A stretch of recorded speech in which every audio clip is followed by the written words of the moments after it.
भाई आज जदि इंडिया बदनाम अच्छी ना यही चमनचुतिया नेता मान जो आपन टिके ध्यानर सह वीडियो को देखंतु आपन जानि परिबे। सर मैं युवा हूं सर, मेरे साथ बहुत अन्याय बोले भारत माता की, सर मेरे साथ बहुत भारत माता की। सर मेरे साथ बहुत इतनी अन्याय धीरे बोलेंगे क्या सतना के लोग?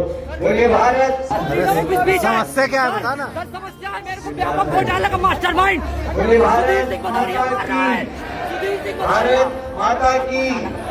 मैं बिना किसी झगड़ा के व्यापक घोटाले का मास्टरमाइंड यूआईटीआरजीबी भोपाल में पढ़ता हूं मैं। यूआईटीआरजीबी भोपाल में मेरी फैमिली को मारा जा रहा है, मेरी फैमिली को मारा जा रहा है।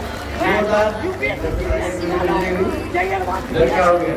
अरे आज कहां से आ गया ये? ताली बजाइए। लीडर ऑफिस बेटा sir, leader office media is the fourth pillar of the constitution. दबा रहे हैं और आरटीआई फाइल दिया। ये सारे क्या देखिले तो केमी जने भाई आमर कहते मु जने युवक मो सह अन्याय होउची किंतु सेठी तो तांक कथा के सुनिया मूड रे ही नथिले। इवेन आम मध्य प्रदेश रो चीफ मिनिस्टर भी से भाई जनक जेते जोरे चिल्लौथिले मते इंसाफ दरकार। चीफ मिनिस्टर आमर सेते जोरे कहउथिले भारत माता की जय। सर मैं युवा हूं सर, मेरे साथ बहुत अन्याय बोले भारत माता की। सर मेरे साथ लाज नाई टिके चीफ मिनिस्टर मुहरे अरे एटलिस्ट ता कथा सुनी तो पारथांत किंतु ना ये पा इंडिया एठी कोन तुम कथा सुना हबो